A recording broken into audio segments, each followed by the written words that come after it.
Dar kartą sveiki. Na, tiesiog pažiūrėjau, kad dar ne viską pasakiau, ką norėjau pasakyti pirmajame video, todėl šiek tiek papildysiu trumpai. Mes žiūrim į USD CAD grafiką, Kanados dolerio. Ir aš žiūriu, kad aš visai būčiau nieko prieš netgi longinti ir vėl jį. Mes turim susikirtusius moving averages, labai gan išsiplėtusius, mes turim seriją higher highs ir higher lows, štai čia. Todėl jeigu žvakė atrodytų kažkaip taip, aš visai būčiau nieko prieš longinti ir, nežinau, taikysiuosi į kokį, na, kažkur galbūt čia 1.0340, kažkur į tą vietą, manau. Galbūt šiek tiek mažiau, galima kitas variantas 1.03, galbūt 30, bet kažkur ten. Tai va.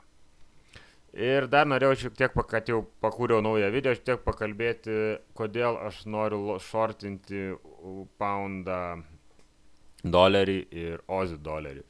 Na, poundas doleris, taip, pirmiausia, mes turėjom labai didelį downtrendą, trendą žemyn, kai jis prasidėjo labai jau gan senokai, štai čia, tai buvo gegužės pradžioj ir visą gegužę krito žemyn.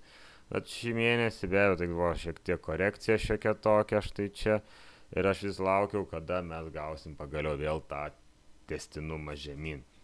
Ir vat praeitą savaitę, kaip matom, štai čia gavom praėjo kiaurai per supporto zoną tarp 50-20 moving average, susikirto moving average, dabar gaunam retracementą iki tos dabar jau resistance zoną, to pačiu čia yra weekly savaitinis pivot pointas, todėl ir man labai norisi shorto.